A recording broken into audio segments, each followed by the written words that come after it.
So, wow. Okay. We did it. We did it. That was so much. I should have done that from the beginning. Hi, Marissa. Hi. Thanks for coming on my podcast. Thank you for having me. This is so fun. Yeah. So, if you guys are watching on YouTube, which this would be the very first YouTube podcast, so you're my very first in person on video guest, but we have like wires all over the place. The setup is not the best. And we took like 30 minutes trying to set this up. So thanks for being patient with me. Oh my gosh, of course. I'm I'm happy I'm here, so I'm in no rush. No, I'm so excited. We've been wanting to do this podcast for a really, really long time. Like I've been telling you, I'm like, I want you on my podcast. You've been messaging me. We finally got it together on a Sunday afternoon, which I'm really excited about. And if you guys don't know, Marissa is a PA and she actually does my lips. So she does my lip filler, she's done my Botox, and I've never done lip filler before you, so I can't compare it in terms of like experience, but I can compare it in terms of looks.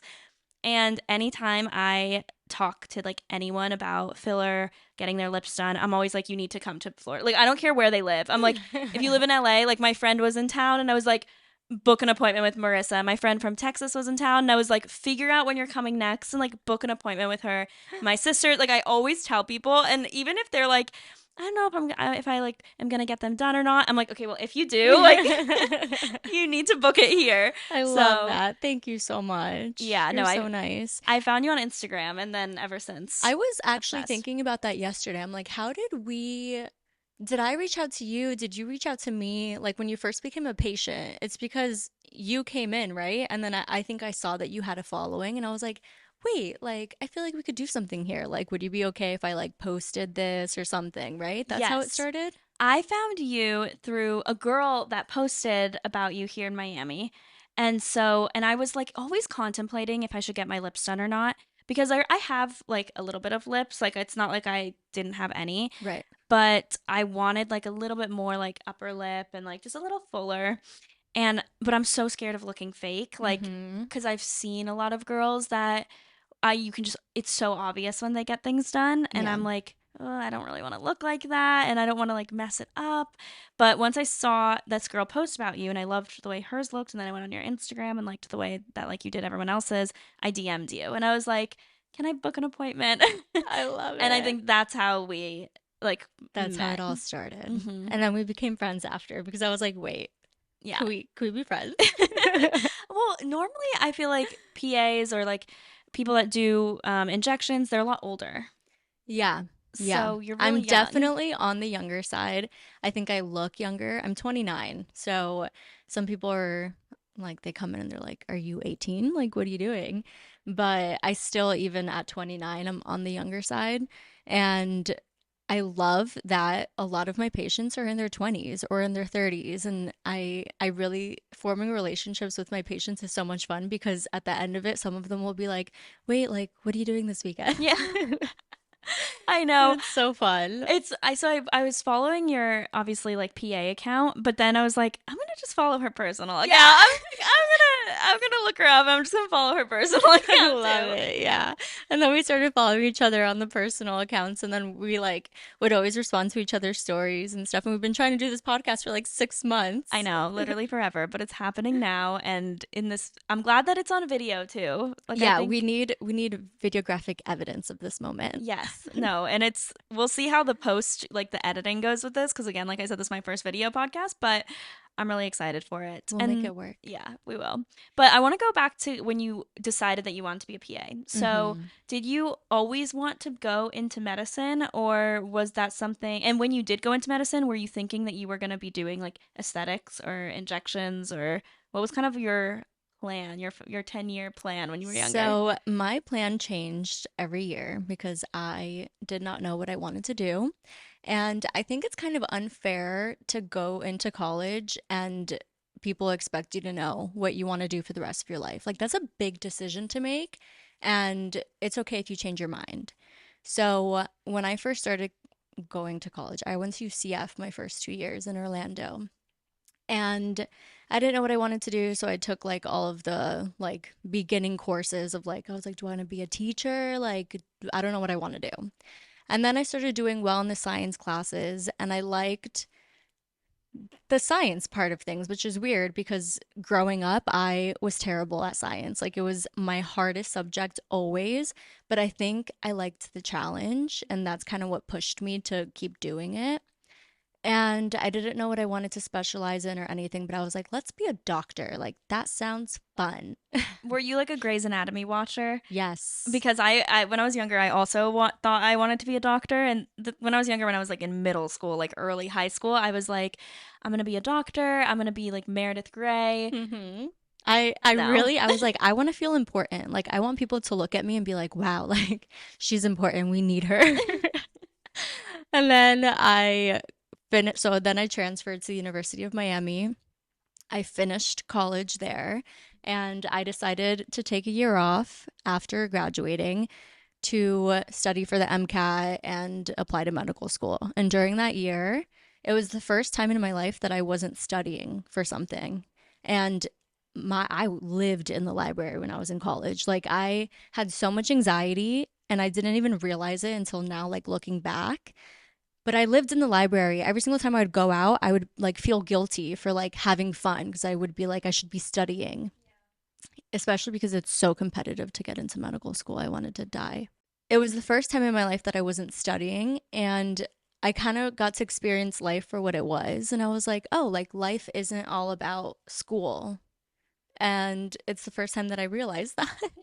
So then I was like, I don't know if I want to be in school for the rest of my life because there's medical school, which is 4 years. A lot of people have to take a gap year in between medical school and residency, do a year of research to become a competitive applicant for residency, do 2 or 3 years of residency. And then if you want to specialize further, you have to do a fellowship. So by the time you get out, you're like kind of old. Yeah. And You would just be getting out now, right? yeah, Yeah, that's yeah, crazy. yeah. So I decided that I didn't want to necessarily be a doctor anymore, but I still wanted to be in medicine. So I was like, how can I like be a doctor without being a doctor? And I literally Googled that. I'm like, what's like under a doctor, but like still being able to like help people. And that's how I found out what a PA was. And I was like, I wish I knew about this before. Like my colleges that I went to like didn't really teach the kids what being a PA was, so I didn't know much about it. And then once I decided to go to PA school, it was like the best decision of my life by far. Like looking back now, I'm so thankful that I decided to do it because I can live my life. Like the work life balance is so much more attainable. And of course, it's not for everyone. I'm not like bashing doctors, but it was the best path for me. So I'm so glad that I did it. And then during my PA school rotations, I chose an elective rotation in dermatology, and that's when I saw like the cosmetic side of things. And I was like, wait, this is actually amazing to be able to like help people feel more comfortable in their own skin. Like it's such a beautiful thing.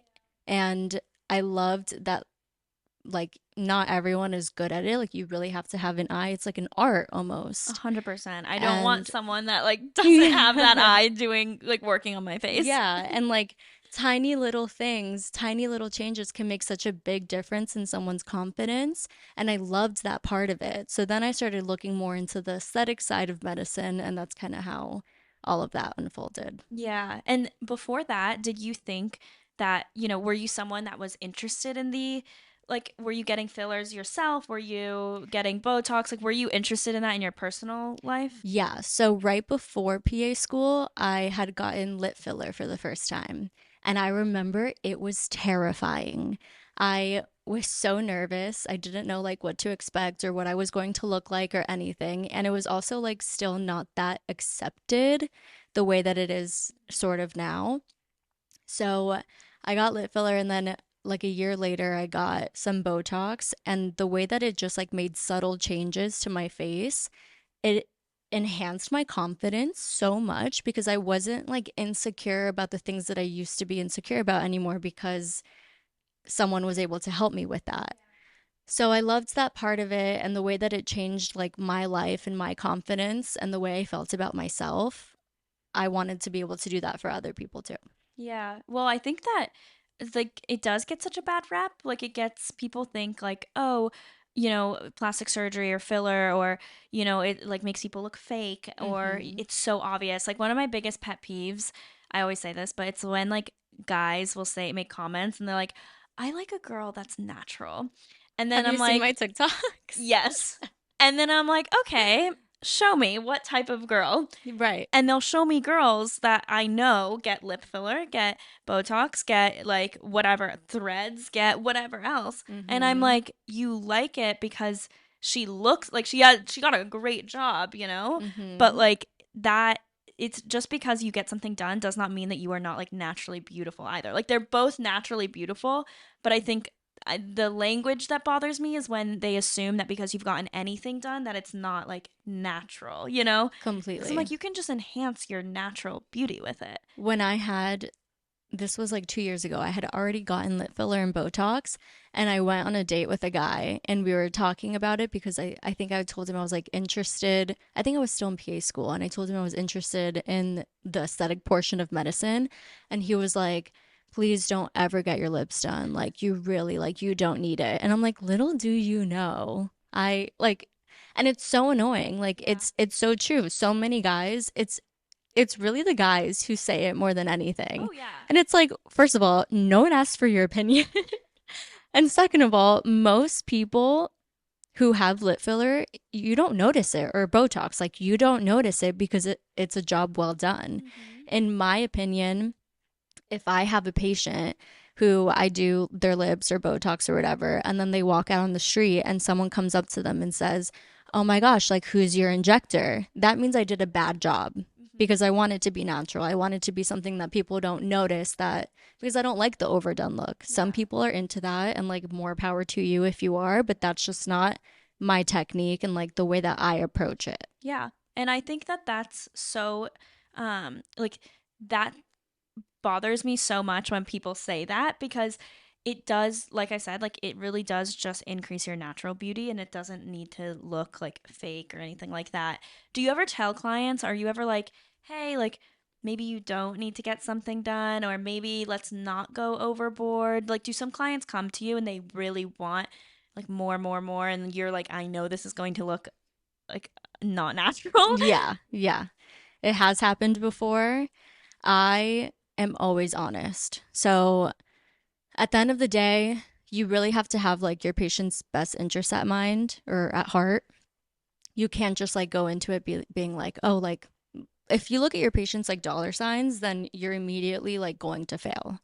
And if someone comes in and I like you, for example, I really like the way your lips look. If you told me that you wanted more, I would be like, we can do a little more, but I'm not going to give you double of what you have because one, it would look so bad.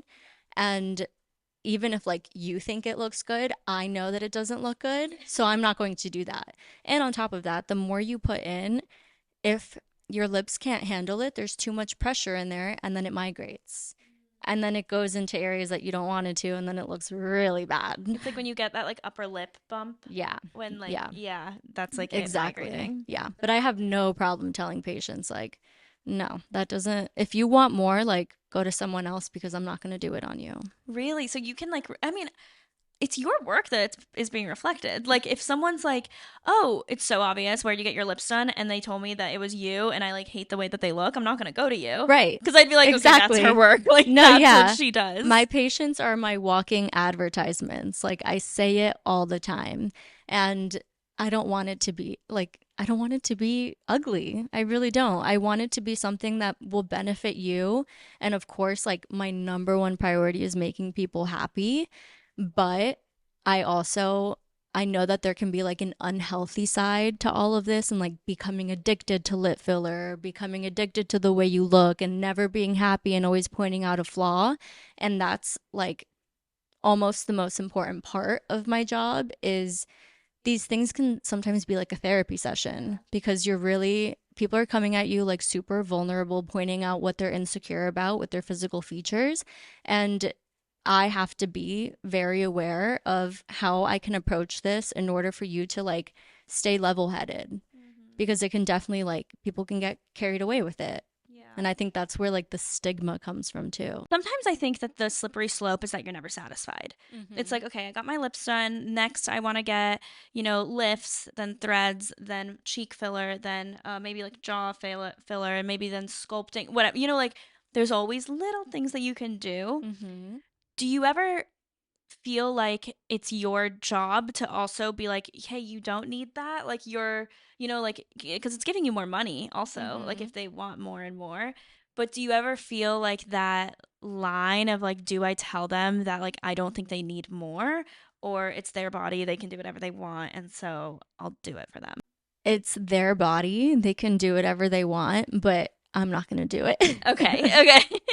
So if I feel like they're getting too carried, if I feel like they're getting too carried away with it, I have no problem in telling them you're not going to benefit from this anymore. Like you're going to reach a point where you're going to lose your beauty.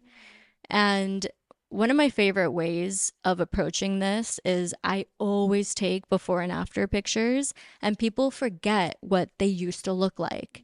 So if I think that they look great the way they are and they tell me that they want this and that and all these things that I really don't think that they would benefit from, I take a picture of what they look like now. I show them the original when they first came in, whether that be a month before or like 3 years before. And I'm like, look at what we've done already. Like, we don't want to keep working on something because you're eventually going to hit a point where it's not going to benefit you anymore and it's only going to subtract from your beauty. Yeah, that's so hard because there is so much pressure today to always have like that next thing, where like I feel like social media and, certain celebrities really influence beauty standards. Yeah. And, you'll have like Bella Hadid who has like a very snatched, like alien like face. Like it looks like she's beautiful, don't get me wrong, but like it's doesn't look like a real person anymore. Like it's Right. like you look so like you are on your own beauty standard. And I'm not saying this to like bash her. Like I think she's gorgeous, but Yeah.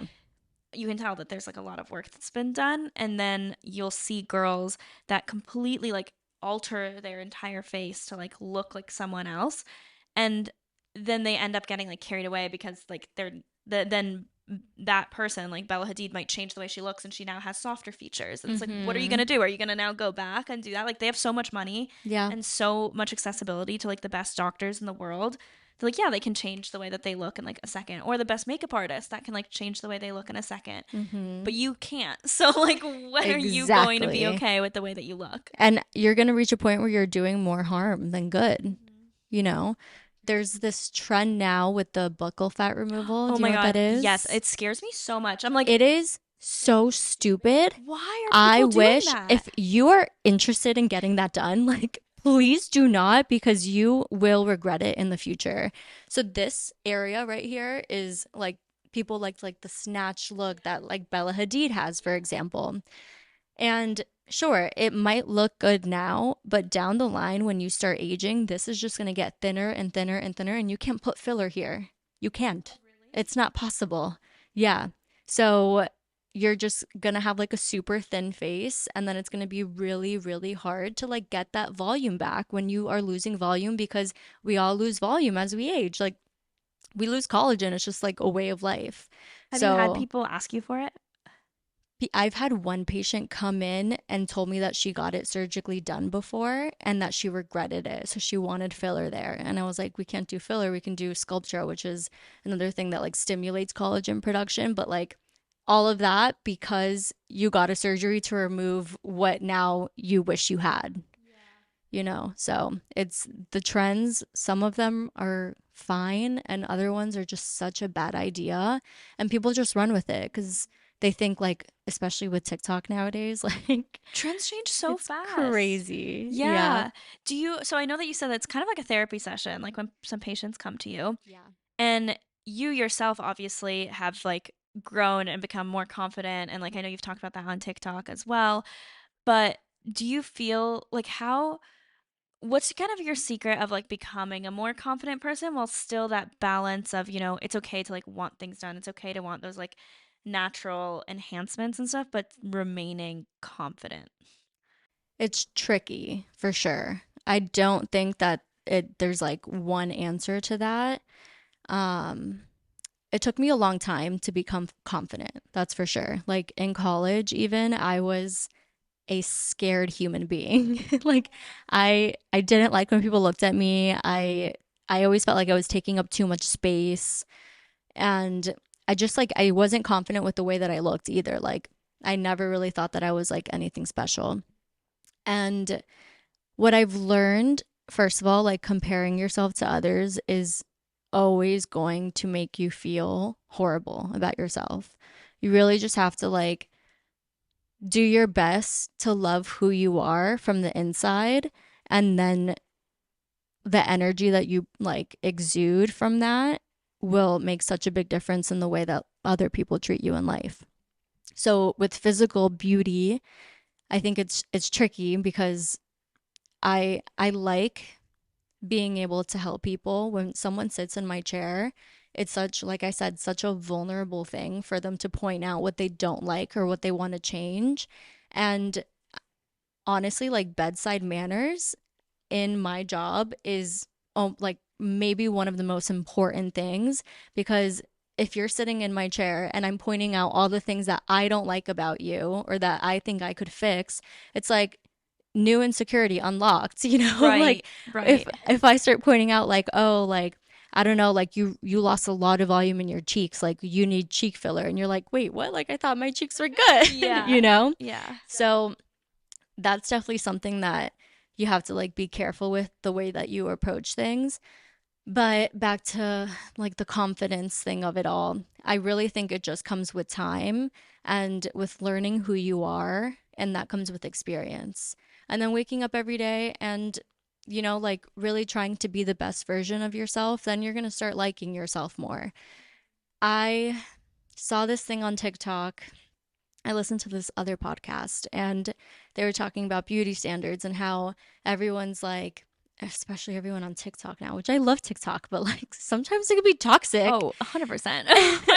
And No secret there. people are like, you should embrace like your beauty and embrace aging. Like, why is everyone so anti-aging? And I agree. I don't like the word anti-aging because the the other option is dying. Like you're either aging or you're dying. Like those are the only two options. So it's obviously like a good thing to be alive, and whatever that includes aging. But everyone now is like, embrace your wrinkles, like embrace aging. Like why is everyone so afraid of like getting older? And it's like it's not like that. It's not being afraid of getting older. It's about aging gracefully and doing whatever you want in order to achieve like what you want to achieve. So if that's getting Botox because you're noticing that you're getting wrinkles in your forehead, like no one should shame you for wanting to do that. We dye our hair if we have gray hair, and no one says anything about that. But then when it comes to like injectables, because it's such a slippery slope, people immediately just like exit out and they're like no, and they like want to cancel it. And I don't think that that's the way that it should be. I think it should be something that you do slowly. You make sure you go to the right person, and it could be something about like aging gracefully or just like feeling better in your own skin, and that's it. And I think there's a difference between insecurities that come from like I've always been insecure about like tiny lips or whatever versus oh, I'm now seeing filters and I'm seeing these celebrities, I'm seeing influencers and they're prettier than me and I want to become pretty and that I think there's differences in insecurities. Like insecurity that comes with comparison and granted all insecurity probably at one point stemmed from comparison, but when it's really like you're just comparing it to like people that you're seeing online or filters even now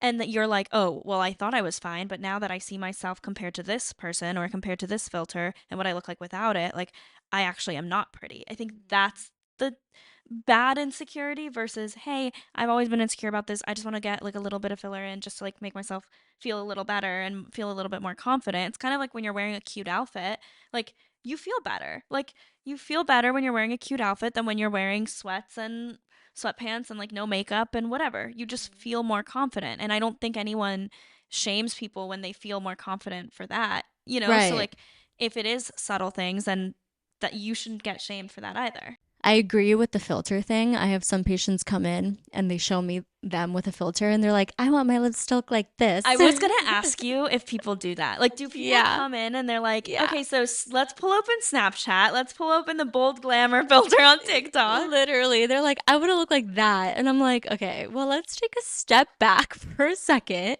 And, it helps me to a certain extent. But at the end of the day, like, that is an unachievable beauty standard. And that filter makes everyone look the same. Imagine if we all look the same, it takes away beauty. I have a friend who is beautiful and she comes to me for subtle like Botox, lip filler, whatever. And she told me that she is thinking about getting a nose job. She has like maybe a tiny bump, nothing crazy. And I looked at her and I was like, I obviously do whatever you want. It's your face at the end of the day. Like, more power to you. Like, do whatever you want. But I personally, I like your nose. Like, she is such a beautiful person and her nose makes her different. If she got like that cute button nose that everyone has, then it's not going to make her stand out as much. Like uniqueness is beautiful and we have to embrace that. But then at the same time, like if it's something that she's insecure about, I always say this. If you have been thinking about something for long enough, then do it, whether it's buying that designer bag or those sneakers or getting your lips done, like don't be so spontaneous and impulsive with these things. But if it's something that you've been thinking about for long enough, then do it because you're never going to stop thinking about it at that point.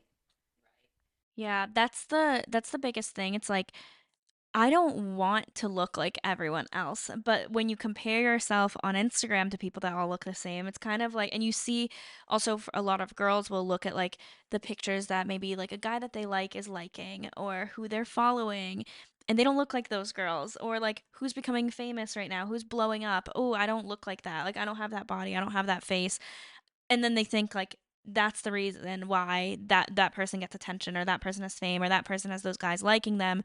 They're never going to like me and I'm never going to be like that. And I hate that because that's also something when I was younger I used to feel like I have a very like I've always been very very small and petite and like no boobs, no butt, like very just like tiny and like not and I'm not saying that and like I'm saying that just like I never really loved that I didn't have like any curves. Like because I could see that guys were paying attention to girls that had boobs and had a nice butt, or like they would make comments like that. And I'm like, okay, well, that's not me. So like, I'm never going to be like that. And when I was younger, I was like, oh, I kind of want a boob job. Like maybe, just to get like them a little nicer, bigger, and nothing wrong with boob jobs at all. Like maybe in later in life I'll get one. Like I don't know, I'm never going to say never, but now I'm like so happy that I didn't because the only reason why I wanted it was because other people like I was comparing myself to other people and because like guys liked girls with that.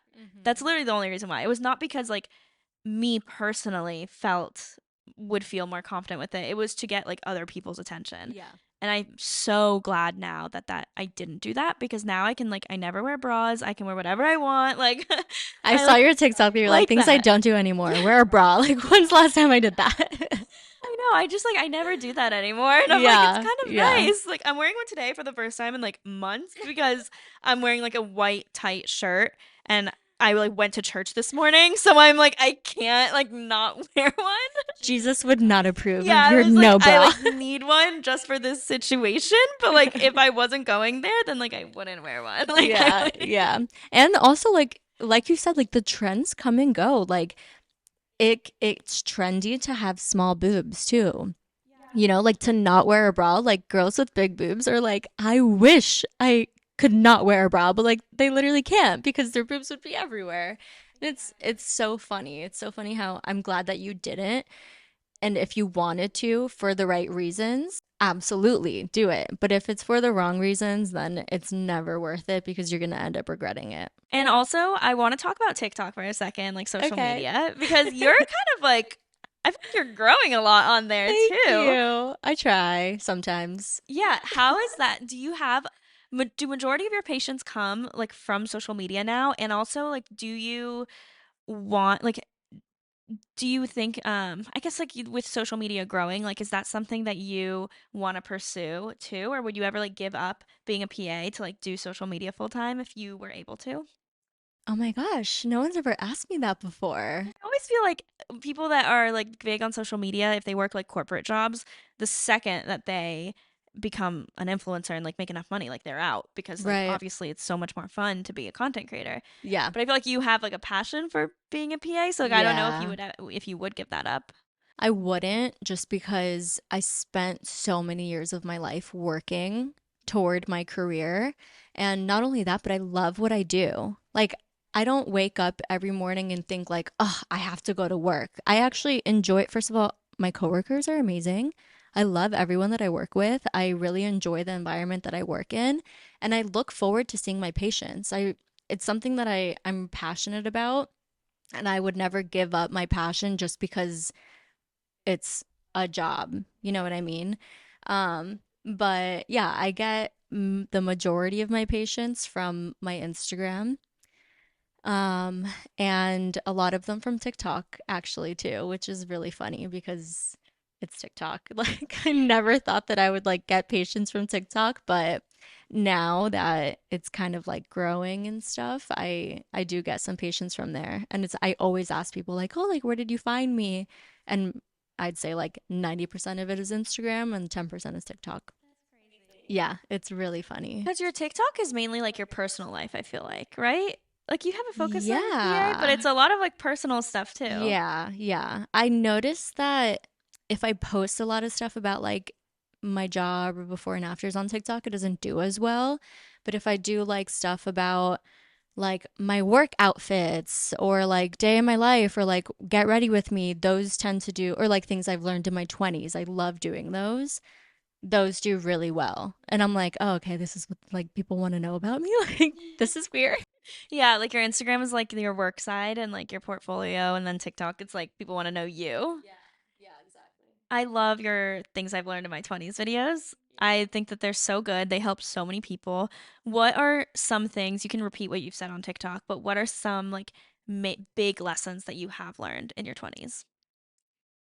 I'd say one of the biggest ones that I had a really hard time learning is not everyone is going to like you, and it has nothing to do with you. I had a really hard time with that. I got bullied like crazy when I was in middle school, and I feel like that really shaped me as a human. I really truly think that that's the reason why I'm such a nice person now and why a lot of insecurities came out of that. But looking back, obviously, every bad thing that's ever happened to me ended up being a blessing in disguise and has like really helped me for the better. So after middle school, I never really had problems with anyone because I really try hard to be liked by everyone. And then I realized that that wasn't a good thing. And a few years ago, there were a group of girls who were not nice to me at all, and they didn't even know me. They I never had a conversation with them in my life, and they just hated me. And I had such a hard time with it because all I wanted was their approval. And I reached a point where I tried so hard and wasn't getting anywhere with them. And then I woke up one day and I was like, why do I care? And I realized that the more sure you become of yourself and the more you learn about yourself and understand who you are, the less you care about what other people think of you. So when they didn't like me, I was like, am I a bad person? Like, is that why? Like, do I need to change? And now I look at it, and if someone doesn't like me, I'm like, well, it's your loss. Yeah, as you Like, should. Yeah. and it's like, if you don't want, like, I don't like everyone. So why do I expect everyone to like me? You know? So that's definitely one of the biggest things that I've learned. And it was one of the hardest pills to swallow because I always just like really cared about what other people thought of me. And I can tell you it's the most relieving thing to not care anymore. Oh my gosh. Yes, I totally agree. I feel like everyone kind of goes through a moment where you're either trying for everyone to like you, and maybe if you're listening, you're still trying to have everyone like you, or you realize actually I don't care and I'm fine with people not like me because like you said, you don't like everyone, and you don't that doesn't necessarily mean that you hate them. It doesn't mean that you like dislike them. Right. They're just like not someone that you would be friends with. Like, Yeah. and there's nothing wrong with them. It's just like you guys are. That's something that I've I think it comes with self-awareness too. Like being self-aware that you're not doing anything wrong. You're not a bad person. You're not annoying. It's just you guys aren't like compatible people, or some other people are just really mean. And like you don't want them to like you. There are mean people out there. Yes, and I don't know about you, but like I'm someone that I genuinely just see the good in people. Yes, that's like honestly a flaw sometimes, though. So, like I just automatically assume that people are good. If you don't like me, it's because there's like maybe I'm doing something wrong, or maybe, like maybe you had a bad day, or I like always want to like give people like multiple chances. Benefit of the doubt. Yeah, and then I realized like some people are just really freaking mean. Like they just are unhappy.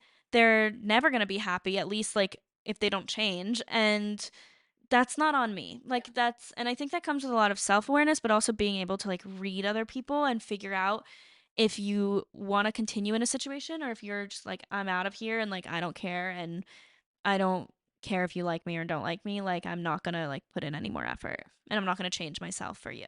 I will say the biggest thing that I didn't understand when people didn't like me, my friends or whatever, my family, whoever would be like, "Oh, it's because they're jealous." And I never believed that. I'm like, what would they be jealous of? Like it doesn't stem from jealousy. So that's one thing that I never understood why people didn't like me. And then when people would say, oh, it's jealousy, I'm like, that's definitely not it, though. Like, it has to be something else. And I've realized over the years that, like, a lot of it is jealousy. I was going to say, A lot of it honestly, is. a lot of it is jealousy, and also a lot of it is that that other people are really just unhappy, and I feel like when you're unhappy, you don't want to see other people happy. And so if you have like anything, they'll pick out anything that they're kind of like, why does she have that? Why is she like that? They see it as a threat or something. Or it stems like from their own insecurity. Like they don't like that everyone else likes you, so they decide that they're not going to like you. Or like I see this all the time with social media, and obviously this happens in real life too, but especially you see it with influencers.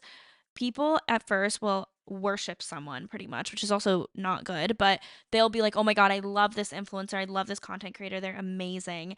And then everyone else starts to like them. And it's like, wow, you're so great. Yay. And then they get a lot of followers, and then they quit their job, and then they start doing social media full time, and then they start like becoming bigger. And then all of a sudden you're like at this peak, and then people are like, actually, I never liked her. She's so rude. She's She so stuck becomes up. the villain. She She becomes the becomes the villain. villain. And it always happens to women. You do not see that happening to men on social media, because sadly, I mean, not sadly, but like sadly, women do this more. But like other men, for the most part, I feel like aren't attacking other men on the internet. They're not like, oh, he's like not even funny. He's whatever. They just kind of are like, okay, yeah, we like him.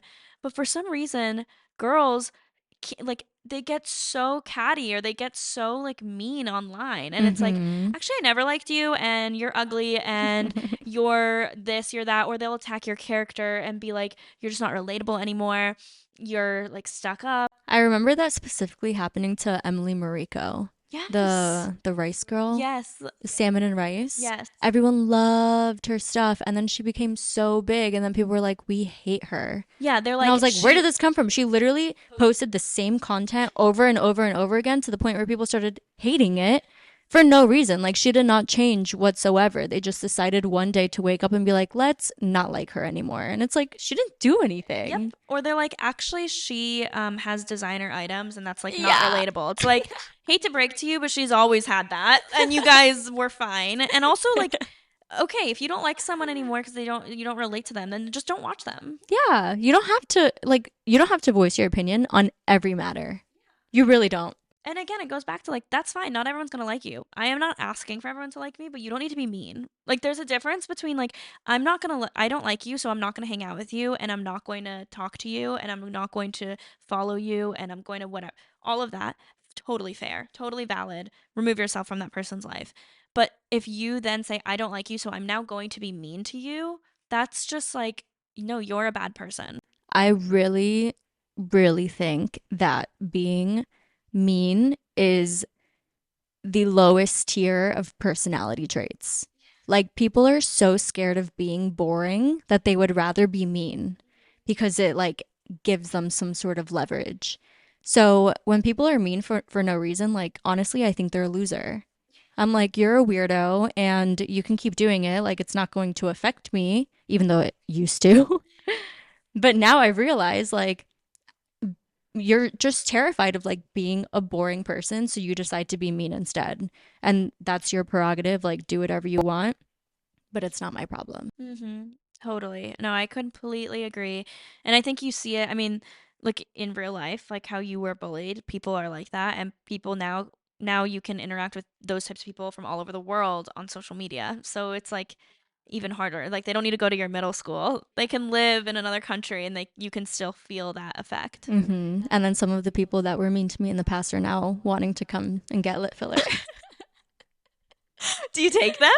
Are you like sorry I'm all booked? Actually, I'm like really successful I'm like, now. I really would rather not see you, but That's yeah. so funny. That Yeah, always it's happens crazy. though. I mean, honestly, just don't stoop down to their level. Like, if someone is mean, don't be mean back because it's not worth it at the end of the day. And once you're mean, no one's going to believe the nice anymore. That's one thing that I've learned. Like, I was mean to one person in the past like 2 years and I wasn't even that mean, but I still think about it to this day because I'm like, now she just thinks that I'm a mean person. And I'm like forever sorry about it, but still I'm like the fact that I was capable of being like even giving like the slightest bit of attitude, I'm like now she thinks that that's who I am as a person and I hate that. I hate it. So like people who think that being mean is like a cool thing, I'm like you're such a loser. I know. I totally agree. And yeah, it is something that like even like those girls from middle school, like they could have changed and like maybe become nicer today, but that's all you know them as now because like that's who they were for a long period of time and they affected you even to this day. Yeah. I have more of like a cross to bear with the older girls. Like when you're in your 20s and you're being mean is so different from when you were in middle school and being mean. When you're in middle school, like you're still trying to learn who you are. You're a little kid. There's one girl who bullied me like crazy in middle school and I've never ever seen her again. And I have no like ill will toward her because I'm like, we're kids. Like, she probably doesn't even remember half the things she did to me. But now that I'm 29 years old, like, you're still bullying me. Like, No, that's what are we pathetic. doing? Yeah, yeah, No, that's so pathetic. yeah. Yeah. Well, thank you so much, Marissa, for coming on my Of podcast. This was amazing. course. I had so much Me fun. I'm glad too. that we talked about all of that. That was fun. I know. And also I know I keep saying this, but like you really are you're only the second person I've talked to in person. So the energy is just so much better. It makes such a better Oh, conversation. I love it. I love it in person. This Yeah. is fun. I know. And the mic is fun. I Like, know. like I feel so professional. I'm like, am I a celebrity? as like seriously, you have to watch this on YouTube because this is like the least professional setup. So the fact that you feel that way, like great because it's so bad. It's so bad. Setup is No, it's so cool. you can And I tell. love everything that you do. Like, I told all my friends, I was like, I'm going to be on a podcast. And they're like, wait, who is she? And I'm like, oh, you guys have no idea. Like, you have been such a cute person from the very beginning. Like, you're such a good person. You're so nice. And you're like so loyal too. Like, you'll post when I like post your lips or something, like, you'll just randomly like post it and support me. And like, it's not even coming from like a friend standpoint because it's not even like we're close friends, but the fact that you do that to support my business means so much. So I want to say thank you for doing that. And I'm like glad that I could be here and we can just help support each other in our businesses. It's so cool. Yeah, no, thank you. Seriously, I'm like literally obsessed with you. Like I'm every obsessed with you. Like, what are you doing after this? Let's get lunch. seriously, like every time, I'm not kidding. I want to recruit everyone to you. I'm like everyone needs to go Thank to Marissa. Like you. I don't care if they'll show me people, they'll be like, "Oh, well, I was going to go to this person like wherever they live." The person does a good job. Like I'm not going to lie. I'm like, "Okay, yeah, that's fine." But I'm like, "But no, like you need to go to Marissa." Thank you. Well, You're the Where can they best. find you and where can they also make an appointment with you? Oh yeah, okay. So I forgot about that. So you can follow me on Instagram and on TikTok. The usernames are the same. It's Marissa the PA. Marissa's with two S's. And then I work at Farber Plastic Surgery in Boca with Dr. Farber, who is the best plastic surgeon in the area. So you can call Farber Plastic Surgery. The link is in my bio also on Instagram and on TikTok. So you can call to make an appointment there. Amazing. Thanks for Yeah. coming on. Thank you for having me.